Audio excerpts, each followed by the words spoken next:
focus in the coming year more on bringing joy to our students' lives and also to our own. Let's embrace those strategies that give us a break and make teaching and the facilitation of learning not just fun for kids, but for us too. Hello and welcome to Blooming Curious, a podcast that's all about nurturing that natural curiosity in our early years kids and students. I'm Edwina, your host from the Ed's Lessons blog, a passionate advocate for play and inquiry, and on a mission to keep children curious and questioning. The days of talk and chalk are over. We're diving into the world of integrated, inquiry and nature-based learning and exploring the strategies that create lifelong learners. So if you're a classroom or homeschool educator or even a curious parent, then this is the place for you. Happy Christmas, everyone. I hope you enjoyed your celebrations and traditions yesterday. I know I certainly did, having the whole family around. But today we're going to reflect on what was and what could be as we plan for the next teaching cycle. Have you ever taken a moment, or do you ever do this, to consider the impact your actions have on those around you, especially on the children you teach and care for? Do you ever wonder about the direction of your life and whether what you're doing has any meaning? I must say that these are the things that I think about a lot, and they bother me. And I think about them often. Am I doing enough or not enough? Have I actually contributed something positive to someone's life? Am I actually doing myself any good? And very often, I think not. And then the end of the year comes around and we have just experienced, and I get cards from kids that say, "Thank you, you've been the best teacher ever. You're one of the best teachers I've ever had. I miss you when I'm not there," etc., etc. And then I think, oh, geez, golly, what I do really does make a difference. And we can't touch the lives of everyone we meet or teach. But I think as long as we touch the lives of some, then we can look back and say, we made a difference in someone's life. And that's really pretty cool. I recently heard someone say, when you meet someone, it might be the only time ever you have to make an impact on their life. So we really do need to be aware of our actions and our words on other people. And so I want to say that yes, some of us spend a lot of time in our heads, and others perhaps not so much, and perhaps not enough. But the world needs more curious people who embrace learning. People who embrace thinking and wondering and questioning, because this is the way we improve our own lives and the lives of those around us. And we can't just be these people with blank expressions and nothing behind the eyes, and they just go, through the motions every single day. We need to stop and think, is what I'm doing good enough? Am I happy, really truly happy, doing what I'm doing or doing the same thing over and over again? And this is really the reason why I started my blog, Ed's Lessons, and this podcast, so that I can have greater impact, to teach more people, so that more children can hopefully be taught and raised in a way that celebrates curiosity and wondering and questioning, so that we don't simply just accept things blindly and just sit there, but actually take the time to say, hang on a minute, how can this be? And is this the way we make a positive impact on others' lives? So as we come to the close of 2023, I encourage you to start pondering how you as an educator truly impacts the lives of children in your care. Did you give them this past year opportunities to wander? Did you give them opportunities to express themselves in some form or other that was truly individual and unique to them? Did you provide opportunities for them to have some choice and agency in how they learn? And what about you? Did you grow? Are you going to do the same things next year as you did that past years? Or are you going to challenge yourself this coming year to try something a little different, to take a bit of a risk, to have a go and get a little uncomfortable, just the same way we want our kids to do? We cannot grow or learn without some discomfort. We all know how challenging learning something new can be, but also how rewarding it is. Since starting the blog, Ed's Lessons, and now this podcast, and simultaneously teaching, my learning curve has seriously been vertical. I've had to become acquainted with new ways of doing things and learning all about digital entrepreneurship, and it's pretty daunting and it's full on. But it's also kind of exciting. And even when I just get one email or one positive message, it makes my day, and I think, yep, it's all going to be worth it eventually, hopefully before I die or before I turn 60, which is, by the way, not too far away. You know how kids have the internet at their fingertips? They can find out anything they want.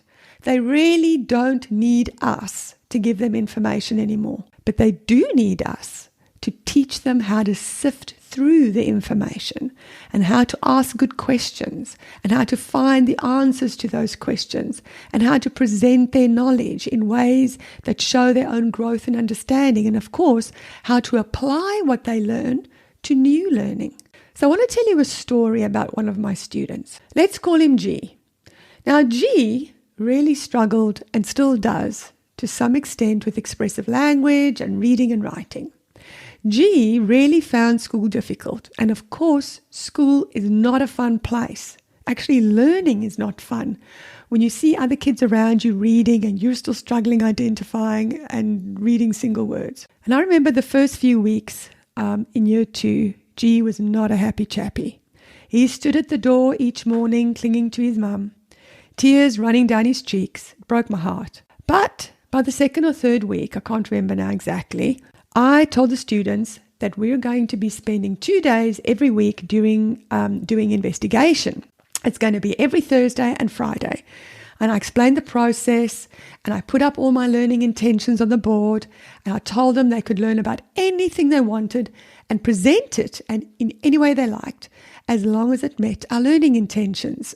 Smiles erupted all round. Kids chatted eagerly about what they wanted to learn more about. Now, I'm not going to go into the whole process here. That's for another day. But you can download my new e-guide that's all about getting started with inquiry by going to resources.edslessons.com/inquiry 101. I'll put a link in the show notes. Anyway, to carry on, Thursday rolled along and I presented the lesson and I walked the students through the process and the steps they need to take, and also gave them the option to work in small groups if they so wished. Now, little G loved sharks. And of course, somehow or other, it met our learning intentions. And so I scaffolded and helped him find out more about the specific shark he wanted to study. Because I wanted him to experience joy in his learning, we watched videos about the topic instead of reading. And I took some simple notes for him. But interestingly enough, he remembered all the details. Once he had gathered the details, I asked him how he wanted to present his learning, and he decided on a slideshow with images. And then he recorded his voice instead of writing. And he was able to re-record parts where he made mistakes as many times as he wanted until he was happy with the final product, which he presented to the class. Now, as soon as we started investigation time, little G's tears dried up. He started coming to class with a spring in his step and a smile on his dial.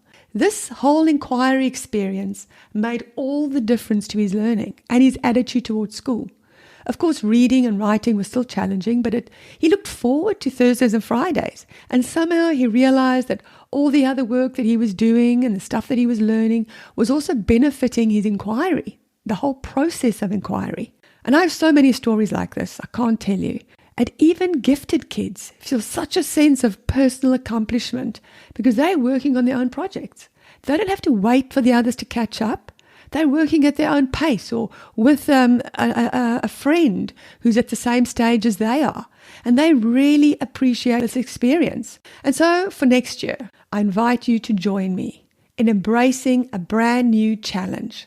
Let's not be so hung up about sticking to curriculum programs, because let's focus more on the strategies like inquiry that really excite children and give them ownership over their learning. Inquiry is such an exciting way for kids to learn. Don't worry, it's not about throwing out explicit instruction. Kids still need explicit instruction to learn all those mathematical concepts and phonics and spelling rules and how to construct sentences, and also the skills of inquiry. Inquiry runs in tandem with your explicit instruction lessons. And by the way, the better you know your curriculum, the easier it is to integrate inquiry into your lessons. But let's focus in the coming year more on bringing joy to our students' lives and also to our own. Let's embrace those strategies that give us a break and make teaching and the facilitation of learning not just fun for kids, but for us too. And with that, the challenge for the rest of the holidays is for you and me to just ponder and wonder and think about how we want to make a difference in the lives of the kids we teach. Are we just going to give them more worksheets? Because I swear I do not remember anything I learned about at school when I was filling in worksheets. I remember the things that I did, the doing.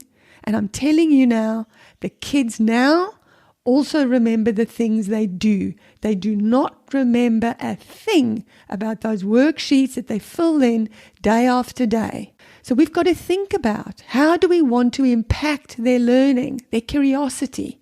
And how do we also want to make a difference in our own lives as educators? And it all starts with listening to podcasts, just like this one, and reading inspirational books that can help us on our journey and create a mind shift for ourselves. Now, I've written a blog post where I list my top inspirational resources, all for educators. So take a look at that in the show notes below, or just go to edslessons.com or to bloomingcurious.com for the latest post. Full disclosure, I am an affiliate for Booktopia and will receive a small commission at no extra cost to you if you decide to buy any of the books I recommend through my link. And with that, my friends, my New Year's wish for you is that you will give inquiry a go. I'm right here if you need me. Just send me an email or DM. My contact details are in the show notes below. I know how overwhelming and scary it can be to try something new, especially in a classroom where you're herding 1,000 cats. But I can take you step by step through the process until you feel comfortable and confident. So if this is something you would be interested in learning, how to easily start inquiry learning with your students this coming year, then email me at contact@edslessons.com and just say, I need help with inquiry. And so next week is 2024. That's unreal. That's the year that my son is going to turn 24. Gee whiz. We'll start the new year with a series, which I'm going to be calling Getting Started. So the Getting Started series, which starts next Tuesday. So look out for that. And finally, won't you please share this episode with someone you think might find it useful? And if you enjoyed it, consider subscribing and leaving a review. Thanks so much. So I'll catch you next Tuesday. And until then, don't forget to wander and stay blooming curious.